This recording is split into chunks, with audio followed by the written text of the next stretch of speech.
Hello and welcome to Industry Insight Sessions from Change in Education.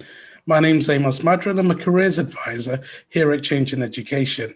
So in these Industry Insight Sessions, we get to speak to industry experts about their own career journey and get some tips and advice in how they can help you in your career journey. Joining me today is Jonny Fulton, who is the founder of FoxWylie, a brand engagement agency with their own core business in events, digital, design, and media. Jonny, a very warm welcome to you. How are you doing? Great, absolutely great. Thank you very much for having me on. I'm quite excited to share my journey. Excellent. Thank you very much indeed. Speaking of your journey, could you first of all tell us a bit about yourself, your role, and then we'll get into how your journey started? Yeah, absolutely. So as you mentioned, I'm the founder and MD of FoxWylie. We're a brand engagement agency, and my role as the MD is to sort of keep the wheels rolling, make sure that everything's sort of running as it should, but on the whole, staying out of the sort of nitty gritty, finer detail. It's a sort of a bigger picture thing rather than actually on the ground getting my hands too stuck in. Yeah, I like the name FoxWylie, by the way. Very, very catchy. How did you come up with that name? What was... So that's one of those questions everyone asks me because it is a catchy name. It's something that stands out, and part of it was that was the reason I went for it. I was put in a position where I needed to start a company quite quickly, and I didn't want to just start off like JF Events or something like that. Not there's anything wrong with that, but it's what everyone does. And at the time, I didn't want to pigeonhole ourselves. If you call yourself JF Events, then you're an events company and there's no room for movement. And even when I started the business in 2016, I always knew that it wasn't just going to be an events company. There was going to be more. And I was just toying with different words, playing with different things, and looking to see what I could get the .com for, because obviously that's kind of a thing that now is making sure you can get the website URL that you want. And I was just playing with different words. And after sort of an hour or so of this, I came up with the Fox and the Wylie. And I went, oh, yeah, I quite like that. And behold, I could get the URL for it. There wasn't any other businesses with any names similar. There had since then, I think there was a phone company called Wylie Fox, but they appear to have disappeared now. So yeah, it is a unique name, and I think that's actually quite a good thing in business, because certainly when I've been networking, the amount of times I meet people who are like, yeah, I've definitely seen the company before, or seen the brand somewhere. So I think it's a good thing. Fantastic. Now, your career in events started quite long ago. And no, not to make you sound old, but when you were a bit younger, 17, is that right? 17, absolutely, yeah. So to sort of go back one step before that, I grew up on a farm. And as such, from the age of probably 11, I was out helping on the farm during the summer holidays. And that was I'd always thought that's where I'd end up, would be on the farm. And then, as many of us do, at the sort of age of 15, 16, I was in a band, and we were, to be honest, pretty rubbish, but we had fun. And through Young Farmers, which is a youth organisation, we actually had the opportunity to play on a stage in front of some people. And through a friend of a friend, we managed to get a PA system in, and there was a guy there with a big mixing desk and the big speakers and all that. And I went, that looks fun, and actually changed my plans. I had planned to go to university to study agriculture, and just went, you know what? I think I want to do something different here. So just completely dropped that, took a year out, and started working in the events industry. And from the age of 17, was going out doing band PAs and gigs, and lots of late nights, and hard lifting and hard graft. But at the time, absolutely loved it. So yeah, that's where it all started. So you caught the bug. Very much so. Very much so. It's one of those interesting industries that a lot of people don't even know it exists. I think since the COVID lockdown, the events industry has been pretty good at actually telling people that we do exist and we are here. But prior to that, lots of people have been to a gig or to an event or something like that, and there's no consideration, and there shouldn't be, about how all this stuff got here and what happens to it once we've left. You're there for a few hours and you think it's an amazing thing, but the events guys have been there for days or weeks beforehand setting up, and will be there for days afterwards taking it down. So yeah, unless you're sort of almost invited in, or you have a sneak preview of the industry, oftentimes you just won't even know it exists. Yeah, and we know that the events industry has been having a really difficult time. One thing I have seen is that you do also do digital events as well. Can you tell us a bit about that? Absolutely, yeah. So as we said, for the past 19 years, I've worked in events, and for the past maybe 5 or 6 years, we started doing some virtual events, some online stuff. But as of March last year, when the events industry just stopped overnight, literally by the 9th of March, every future booking we had disappeared. We suddenly found ourselves in a position where we needed to survive. At that point, there was no furlough scheme.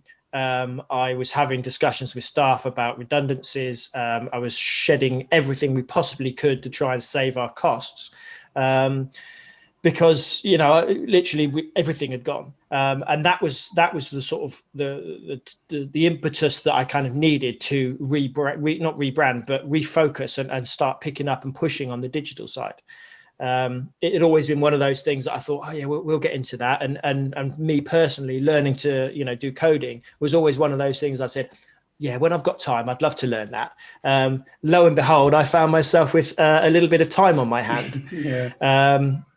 So once the furlough had come in, and I'd got over my my darkest days as such, and I sort of found this coding course, and I started learning that and refocused, and then got together with the team. We had a Zoom call, and I said, right, I think now's the time we need to start pushing really into the digital. Even back April last year, I could see events were not coming back anytime soon. And so, fortunately for me, the team absolutely got on board, went away, started doing courses, learning new skills, so that we could be confident in going out and pushing, the sort of the web development, the social media management, the SEO, pay-per-click, all that sort of stuff that we needed in order to be able to push ourselves as a digital marketing agency. So it's been an interesting journey, but I think we've learned a lot, and we're in a position now where we're picking up clients on the digital side. So we are, I think we're going to be in a place where when the events come back, we've suddenly now grown the business into a much stronger place than we were even before coronavirus, where we were kind of just an events company. So yes, certainly agree. And I've seen some of the partners that you're working with, Sainsbury's, Ford, and huge businesses. So you've been very successful with that. Did you always think you'd start your own business? Did you always envisage you being a business person? When I first started in the industry, I started as a freelancer, and for 7 years I was a freelancer. So in all honesty, I've only actually spent 3 years of my life in a job with a salary. So I think it was always on the cards, but it still took me by surprise when I think it was when you start employing people, that's when you suddenly realize that everything's changed a little bit. You can no longer just think about what you need. You've suddenly got other people to consider. And that's where it kind of all gets a bit real. And you're like, prior to that, I always knew, well, I could just go out and do a freelance day and suddenly, I've got a few hundred quid in my pocket. Brilliant. Now it's like, well, actually there's little point in you when you employ someone going out and doing that freelance work to pay someone else's salary. So you really have to focus on actually making a business work. With running a business, it's not an easy thing. Would you say hard work pays off? Is there any reward to being diligent, hardworking, consistent? Yeah, I mean, I would absolutely say hard work pays off. However, don't just think that hard work is going to do it. You have to know where to spend the time. And if you don't know that, if you haven't done, any kind of studies in this, then you need to get some people in who know where you need to be focusing your efforts. And I think it's absolutely imperative that you realize that you can't do everything. And if you try and do everything, that you're probably going to do everything not particularly well. So really it's about focusing on the bits that you're really good at, doing those bits really well, and outsourcing the bits that you are not so strong at. Yeah, I think that's a very key point, isn't it? It's knowing what where your strengths do not apply, and giving that to somebody else, and allowing them to at least do that, and then at least the business can grow much quicker. What do you enjoy the most about your job? I love the meeting people, the networking, and the just sort of interacting with industry people, and thinking about how we can push the industry forward, not just the business, but also, how what's coming next for the industry. It's an interesting one that when I was growing up, through school and that, I was very shy. I definitely wasn't the person who would go into a room full of people and start talking. And now I sort of absolutely love it. And I think it's just by doing it. When you start a business, you suddenly realize that you might be the best person in the world at what you do, but if no one knows about it, you're not going to get any work. So you have to go out and talk to people.